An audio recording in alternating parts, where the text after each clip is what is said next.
Good morning. Welcome to Beck's Lutheran Church as we enter the 11th Sunday of Pentecost 2021. We welcome anyone who is watching this, especially anyone who may be joining us for the first time. This is the online sermon for, as I said, the 11th Sunday of Pentecost. A couple of announcements. I would like to thank all those who did sign up and volunteer for roles like reader and usher. After we put out a plea that we were facing months with absolutely no one signed up to do anything, y'all came through, and I am very thankful for that. The council's going to be meeting in a couple Sundays, and we'll be discussing a variety of church-related things. One thing I want to make sure that everyone is aware of is that Synod this week issued a new series of recommendations and restrictions for the COVID pandemic that is currently resurging in our area. They are recommending that we go back to the things that we had been doing. This is not something that is my choice to make for you all. This is something that is going to be the congregation and the council's decision. But I think you should know that Synod is recommending that people mask, that there be no unmasked singing allowed, that distancing should continue to happen. There should be no gatherings indoors like meals and such as that. And that we should strongly urge everyone who can be vaccinated to be vaccinated. So I think you need to hear that, and I recommend that you read the restrictions that Synod has released. I've posted them on my Facebook page. You can find them there. I can also post those in other places as needed. I also have shared a write-up that the bishop made, which is basically a plea to our congregations to do what they can do, to care for and love their neighbors as themselves, in protecting themselves and others from the ravages of this pandemic. I hope that those watching may heed some of this and at least go check out what the Synod is saying. Our reading today comes from the 6th chapter of the Gospel of John, beginning with the 35th verse. Jesus said to the crowd, "I am the bread of life.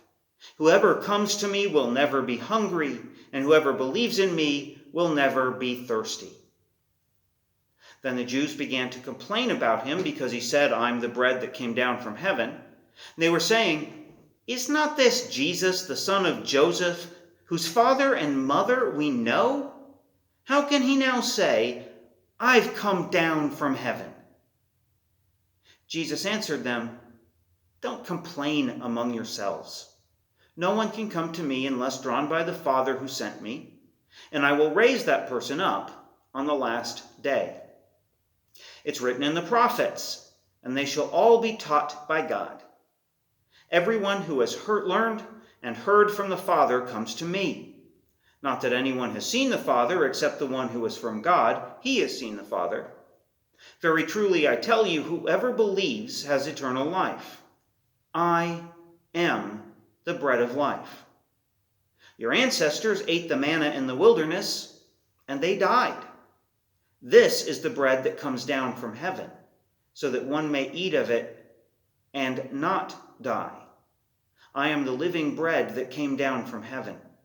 Whoever eats of this bread will live forever, and the bread that I will give for the life of the world is my flesh." The Gospel of the Lord.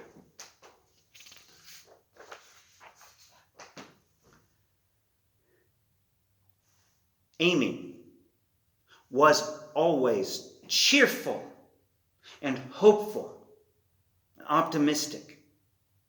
She seemed to have it all together, to be at peace.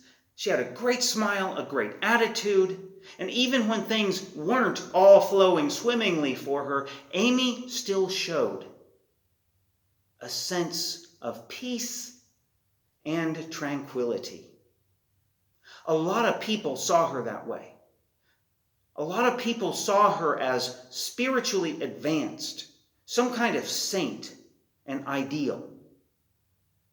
When someone once let it slip to Amy that they saw her that way, well, Amy was stunned. See, Amy didn't feel that she had it all together. She felt like she put a brave front on. She felt like she wore a happy mask. But that was it, just a happy mask. What she really felt inside was a lot more complicated. Shame. Said there were things no one knew.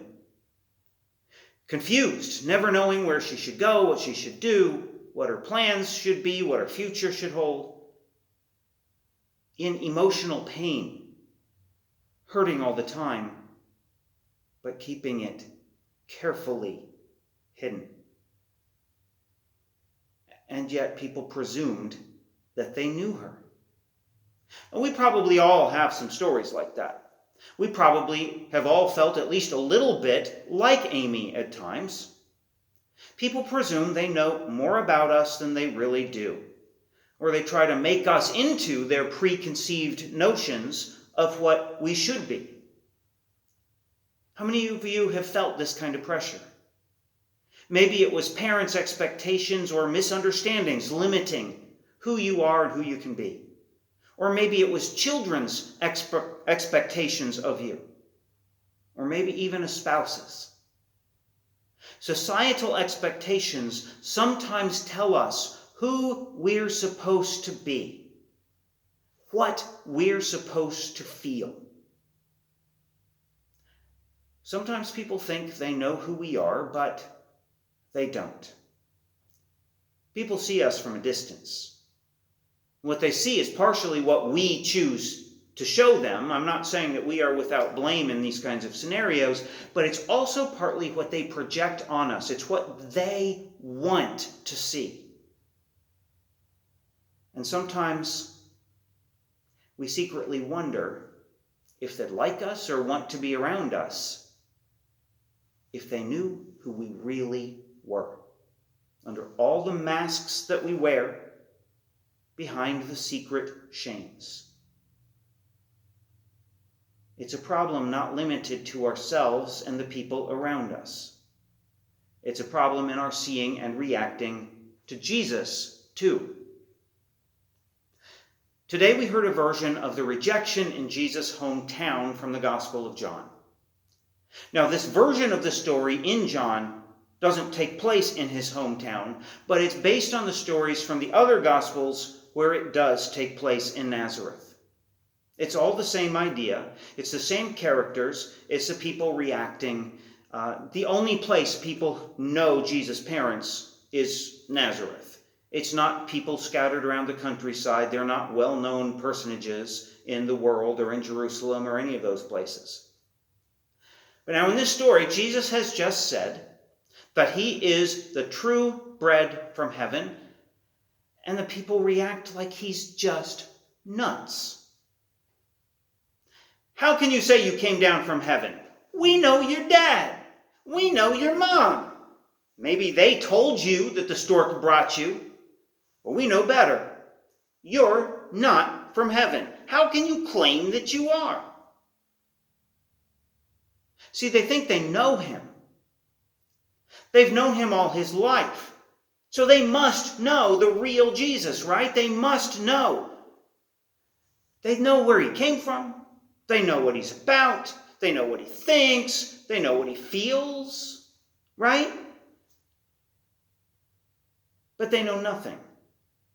Nothing at all. There's more to Jesus, or to anyone really, than what we see from the outside. And yet it's so easy to do, especially with Jesus.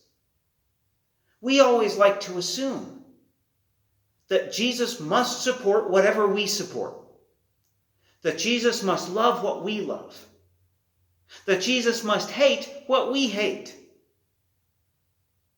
We assume that we've got Jesus nice and tidy in this little box that contains him and which holds his totality of his being, and we know everything there can be to know. And we assume that we know what Jesus thinks and feels about any number of things. A couple decades ago, we used to like to ask the question, What would Jesus do? WWJD. I've even seen some, I don't know if they're necklaces or wristbands or whatever, sitting around here that contain that phrase. We assume that we know what Jesus would say, think, feel, and do about anything. But unfortunately, it's an assumption without a lot of information. It's always for us, it's about those generic kinds of things that we heard from snippets on TV or radio, or that we think we may remember from Sunday school. And we just assume that we know all there is to know about Jesus, when we can summarize very few of his teachings and have absolutely no idea how he'd respond in a given circumstance. It's very easy for us to just do what the crowd does. And in fact, we echo them, saying, "Nah, Jesus, we know you. We know where you're from. We know what you can and can't do. You can't surprise us. We've got you right where we want you, right in this little box here, contained and fully known." Well, just like Amy opened up to trusted others to reveal a glimpse of her real self, Jesus does too. "You don't know what you're talking about," says Jesus. "You can't understand how, but I am the bread from heaven. I'm the one who draws you to the Father. I'm the one who will raise you. You don't need to know all the hows and the whys. Just listen to me and let me, the bread of heaven, fill you truly as you've never been filled before." Listening to Jesus. It's something that we have sometimes shied away from in churches over many generations, preferring instead to talk about the miraculous, the wondrous, the things that impress us and just seem so amazing, and that's who we think Jesus is, and that's what we think Jesus is about. It's just like the crowds recently being so impressed that they got some free bread, that's what they want from him, not understanding that that's seen as a sign. It's not important in itself. The only thing that matters is what it points to. Listen to Jesus is the message in the Transfiguration from the other Gospels, where the voice from heaven says, "This is my Son, the beloved, with whom I am well pleased. Listen to him." And it's the only way for us to really learn about Jesus, to get to know him and what he stood for and stands for still. Listen to him. Stop assuming that we know everything about him after some very casual church experiences, and open ourselves up to the real Jesus, the one who goes beyond our expectations, who may even reverse our expectations, who is somehow far more than our simplistic views of him. The people in today's text don't want to see the deeper Jesus. They prefer the simple and obvious one, the safe one, the one who doesn't and can't challenge them, the one whose parents they know and who can never exceed their expectations. Maybe we prefer this shallow view of Jesus too sometimes. We don't want to see his real self, the one that goes beyond our expectations, that challenges us, goads us to change and grow, and calls us to mission. Amy could never live up to the ways people perceived her as so wonderful and perfect and amazing. Nobody can live up to that, and we can't either. But we turn to Jesus, who actually can exceed how we perceive him, as uncomfortable as that may make us sometimes. We turn to the Jesus who is more than we think he is. We turn to the Jesus who nurtures us, who fills us as the bread of life. We turn to the Jesus who empowers us to actually love our neighbors, ourselves, and our enemies. Empowers us to actually take the risks and make the changes to take care of them, to love them, to provide for their needs, and to protect them. We turn to the Jesus who calls us to mission and service and who empowers us to go and do so, and to get out of our comfortable shells and our comfortable buildings and go out and reach out into a world that needs him.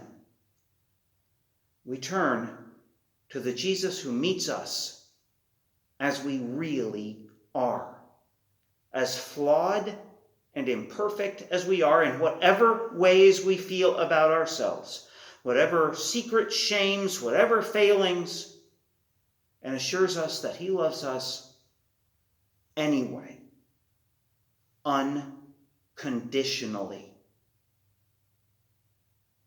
The God of love, the God who is love, the God who transcends anything we may think we know, meets you where you are, as you are, and loves you unconditionally.